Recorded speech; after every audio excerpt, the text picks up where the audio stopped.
अस्सलाम वालेकुम my YouTube family, कैसे हैं आप सब। उम्मीद करती हूँ आप सब ठीक होंगे। तो ये मैं व्लॉग स्टार्ट करने लगी थी नाश्ते से। तो जैसा कि इससे पहले व्लॉग में मैंने गोभी चिकन पकाने लगी थी, तो उसकी रेसिपी मैंने कहा था कि मैंने पहले शेयर की है। तो इसे ये नेक्स्ट डे का व्लॉग था, ये सुबह का हमारा ब्रेकफास्ट था। तो जैसा कि उससे अगले दिन यानी कि मंडे को कल रीशा की बर्थडे थी, तो फिर संडे को ही मैंने चिकन वगैरह मंगवा लिया था धोने के लिए, क्योंकि रीशा की बर्थडे करनी थी तो वो एक डिनर प्लान किया था। तो साथ में बच्चों की ना सेवियां बना रही थी। तो जो उर्वा है वो जब मैं सेवियां पकाने लगी थी तो वो ज़िद कर रही थी कि मैंने मैगी खानी है, लेकिन मैगी उस वक्त थी नहीं, मैंने सेवियां बना दी। और जब सेवियां बन गई तो फिर अपनी छन्नी में डाली जा रही थी, रीशा की छन्नी में से निकाल के कि मैंने ज़्यादा लेनी है। बच्चों के मूड का पता ही नहीं चलता कब चेंज हो जाए। तो चिकन मैंने सारा वाश कर लिया था, ये मैंने टोकरी में रख दिया। जब खुश्क हो जाएगा तो इसको मैं शॉपर में डाल के तो इसको फ्रिज में रख दूँगी।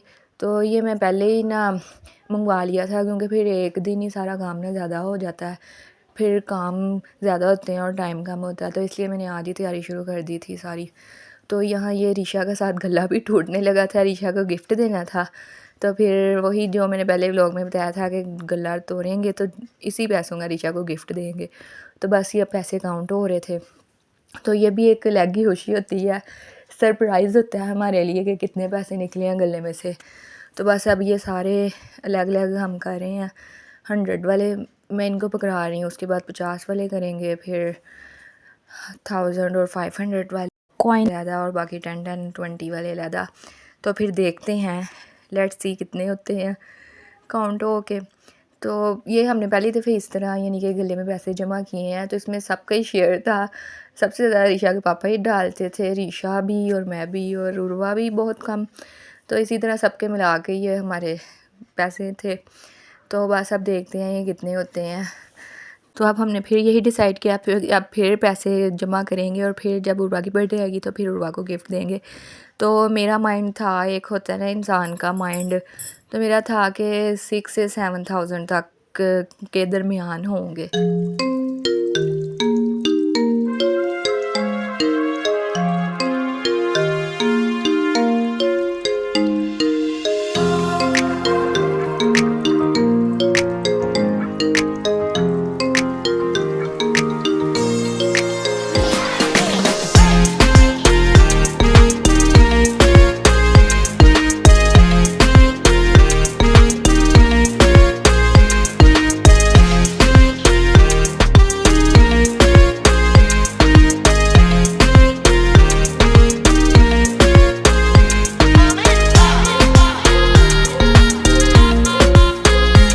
तो फाइनली ये पैसे काउंट कर लिए थे, तो ये सब टोटल इतने हुए थे मिला के 7,680। तो तकरीबन मैंने जितना गैस किया था उसके पास पास ही थे, तो इसी के फिर हम रीशा को गिफ्ट देंगे। तो ये साथ ही ना राशन भी आ गया था पूरा महीने का। कुछ लोग तो साथ साथ ही लाते हैं, लेकिन हम ना पूरा महीने का इकट्ठे राशन लाते हैं। तो ये सारा आ गया था, चावल दालें घी वगैरह।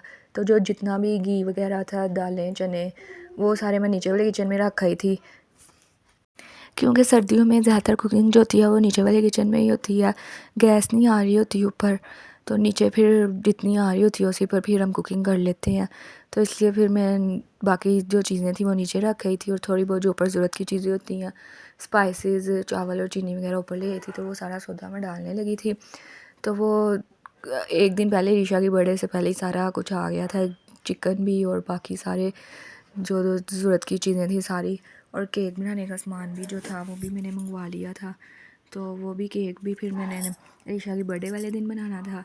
तो ये जब मैं मिर्चें डाल रही थी तो ये मेरी नोज़ में पड़ गई थी। अक्सर ही ऐसा होता है जितनी भी एहतियात से डालो, तो फिर मुझे खूब छींकें आई जा रही थी। तो बस सौदा वगैरह फिर मैंने सारा डाल लिया था, और बाकी ये जो सेमियाँ थी चावल वगैरह इनको मैं ऐसे ही मैंने केबन में रख दिए थे। तो यहाँ पर ना मैं घी बनाने लगी थी, ये मलाई है, ये है दही की मलाई। तो मैं इसका ना घी बनाने लगी थी, कभी मैंने बनाया तो नहीं था, ट्राई करने लगी थी। तो मैंने कहा देखती हूँ कैसा बनता है। तो पहले मैंने ना नेट से सर्च किया, कुछ समझ ही नहीं आई, क्योंकि 1000 रेसिपियाँ होती हैं, 1000 लाख, कुछ समझ ही नहीं आती, इंसान डबल माइंडेड हो जाता है।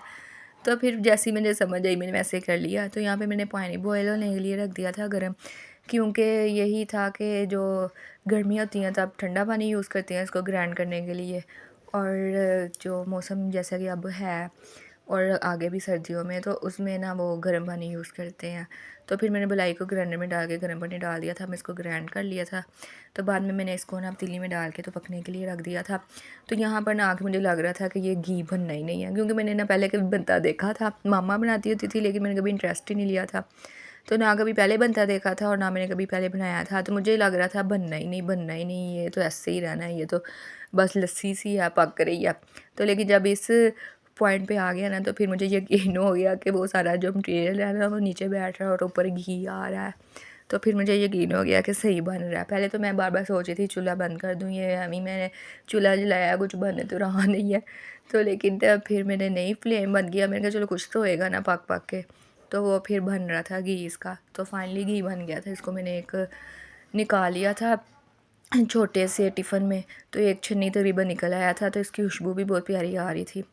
तो फिर ये हम डिनर करने लगे थे। नहीं, डिनर नहीं है ये, नेक्स्ट डे का, मतलब कि ये कल का है व्लॉग। तो कल मैंने ना मैंने व्लॉग अपलोड करना था, लेकिन कल रीशा की बर्थडे थी और मेहमान वगैरह आए थे, तो मैं इतनी बिज़ी थी तो मैं फिर अपलोड ही नहीं कर सकी। तो ये हमने कलेजियाँ पकाई थी, वही जो चिकन आया था ना बर्थडे के लिए, तो उसी की जो कलेजियाँ थी वो पका ली थी। तो फिर ये नेक्स्ट डे फिर नाश्ता हम करने लगे थे, साथ चाय वगैरह थी। और तो नाश्ता वगैरह करने के बाद ना मैंने ऋषा की बर्थडे की तैयारियां करनी शुरू कर दी थी, क्योंकि रात को गेस्ट ने आना था। तो जो लहसुन था ये कम था, तो मैंने और मंगवाने भेजा था, लेकिन दुकान बंद थी। तो फिर ऋषा के पापा को फ़ोन किया, वो कहते मैं आते हुए ले आऊँगा। प्याज मैंने सारा कट करके ना कौरमा पकाना था, तो उसके लिए प्याज मैंने कट करके ना पानी में रख दिया था। तो अक्सर ही ऐसा होता है कि जब कभी किसी मेहमान ने आना हो या कोई इवेंट होना, तो लाइट ने तो लाजमी जाना होता है, लाइट या पानी ने, इन दोनों को खबर पहुंच जाती है, तो इन दोनों ने ज़रूर जाना होता है। लेकिन अल्लाह का शुक्र है कि हमने ना वो क्या नाम लेते हैं टैंकी भरी थी, तो इसलिए पानी की कमी नहीं हुई। लेकिन लाइट हमारी ना 3 बजे जाके आई। तो ये मैंने फिर ना केक बनाना था, और जैसे ही लाइट आई तो मैंने फिर फटाफट उसका मटेरियल ग्राइंड वगैरह कर लिया। तो अब मैं इसमें ना ये मैदा मिक्स करने लगी थी, तो इसको मैंने सांचे में डाल लिया, इसको बेक करने लगी थी। तो केक की रेसिपी मैंने अपने चैनल पे पहले भी शेयर की है, तो जिन लोगों ने नहीं देखी वो वहाँ पे जाके देख लें, वहाँ कंप्लीट मैंने रेसिपी शेयर की है, तो इसलिए मैंने अब नहीं शेयर की, और इतना टाइम भी नहीं था। तो फिर मैंने सांचे में ये डाल दिया। तो अब मैं इसको ना पतीले में केक बनाने लगी हूँ, तो पतीले में फिर रख दूँगी इसको बेक होने के लिए। तो पतीला मैंने पहले ही ना फ्लेम ऑन करके इसको प्री हीट होने के लिए रख दिया था। तो तकरीबन इसको 20 मिनट हो गए थे। तो 20 मिनट में ही मैंने ये अपना मटेरियल रेडी कर दिया। तो अब मैंने इसको बेक होने रख दिया, तो देखते हैं फिर कैसा बनता है केक। तो दूसरे चूल्हे पे मैंने ना प्याज ब्राउन होने के लिए रख दिया था। तो चिकन तो मैंने इस पतीले में ही पकाना था, लेकिन उसमें भी केक बेक हो रहा था, तो मैंने कहा तब तक मैं प्याज पर निकाल लूँ, सबको भी काफ़ी टाइम लगता है होने में।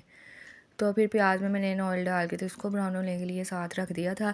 और लाइट आई थी 2:30 बजे जाके, और वो भी बहुत कम लाइट आ रही थी। इतना शुक्र है ग्रैंड का काम तो हो गया था, और उसके बाद लाइट कम ही आती रही थी, और रात को जाके 9 बजे फिर हमारी लाइट आई थी। इतना इतना शुक्र है कि जैसे मेहमान आना शुरू हुए थे ना, उससे थोड़ी देर पहले तक हमारी लाइट आ गई थी। और काम भी ऐसे ही, फिर कौरमा पकाना था वो भी मैंने फिर लाइट गई में ही पकाया, और बच्चों को भी तैयार जैसे ही लाइट आई फिर उनको तैयार करना शुरू किया, सफाइयाँ वगैरह हर चीज़ जो था ना लाइट गई में फिर किया। तो केक हमारा माशाल्लाह बहुत अच्छा बेक हो गया था, तो उसको मैंने निकाल लिया, वो ठंडा हो जाए। इधर हमारा प्याज भी साथ साथ ब्राउन हो रहा है। तो ये देखें, ये केक को मैंने उसमें से इसका जो रिंग था वो उतार दिया था। तो ये बहुत अच्छा बेक हुआ है, हर तरफ से एक सही है। तो अब जैसे ये ठंडा होता है फिर मैं इसके ऊपर वो डेकोरेशन करूँगी इसकी। तो ये इसके लिए मैंने बादाम वगैरह जो थे वो कट कर लिए हैं। तो जब मैं केक को ना सांचे में डाल रही थी ना, तो मेरा दिमाग ना तब उल्टा हो गया था। मैं जो रिंग था ना वो उसके दरमियान में वो गोल प्लेट डालनी थी, तो मैं उसको उल्टी तरफ से डाली जा रही थी। तो मैं कह रही थी ये ख़राब हो गया, ये लूज़ हो गया। तो वो बाद में फिर मुझे समझ आई, तो फिर मैंने उसको सीधी तरफ से डाला, तो फिर वो फिट प्लेट आई उसमें। तो केक बहुत अच्छी हमारी लुक आई थी, उसको मैंने डेकोरेट कर लिया था। इधर हमारा प्याज भी ब्राउन हो गया था, उसको भी मैंने ठंडा होने के लिए निकाल दिया। लहसुन अदरक का पेस्ट मैंने ग्राइंड कर लिया था। तो ये जो लाइट आ रही थी ना, डिम आ रही थी, उसी में ये सारा कुछ मैंने ग्राइंड किया था। वरना फ्रिज वगैरह बंद की थी, कपड़े वगैरह प्रेस करने थे, इस्त्री भी नहीं चला सकते थे, पानी के लिए मोटर भी नहीं चला सकते थे। इतना शुक्र है पानी ख़त्म नहीं हुआ था जब तक लाइट नहीं आई। तो मेहमान आना स्टार्ट हो गए थे, बच्चों को मैंने रेडी कर दिया था। तो ये बर्तन वगैरह मैंने निकाल के रख दिए थे। तो मेहमान जैसे ही आ गए थे सारे, तो फिर हमने खाना लगा दिया था। तो अब हम डिनर करने लगे थे। तो केक जो था वो फिर हम खाना खाने के बाद ही कट करते हैं, पहले खाना वगैरह खा लेते हैं। तो बस मेहमान शुरू हो गए थे खाना खाने के लिए। तो ये भी एक अच्छी एक याद होती है, चलो इसी बहाने सारे इकट्ठे हो जाते हैं कोई ना कोई इवेंट पे। तो खाना वगैरह खा लिया था, बर्तन वगैरह धो के सारे वाश कर लिए थे। तो उसके बाद फिर अब हम फ्री हो के तो केक काटने लगे थे। तो अरीशा जो है वो अब छुरी पकड़ के बैठ गई है। तो इसको मैं यही कह रही थी कि छुरी ध्यान से पकड़ो, पास बच्चे हैं किसी को लग ना जाए, इधर उधर हवा में उड़ा रही थी। तो अब उसके पापा उसका हैंड पकड़ के केक कट कर रहे हैं। तो बस अब हम सबको केक दिया, सबने खा लिया, बर्थडे सेलिब्रेशन हो गई। गिफ्ट जो मिले थे वो मैं आपको नेक्स्ट वीडियो में दिखाऊंगी। तो ये जो बर्तन हैं, ये नान जो बच गए थे, ये अब मैं ये सारे बर्तन मैंने ना, ये सारे बर्तन वगैरह अच्छे थे ना रात को समेट के सफाइयाँ वगैरह कर कुर के ना, मैं ईशा की नमाज़ पढ़ के फिर मैं 12 बजे वाले से जब फारिग हुई थी। तो इसी के साथ हम अपने व्लॉग का एंड करते हैं। तो मेरे चैनल को लाइक शेयर सब्सक्राइब करें। ओके, अल्लाह हाफिज़।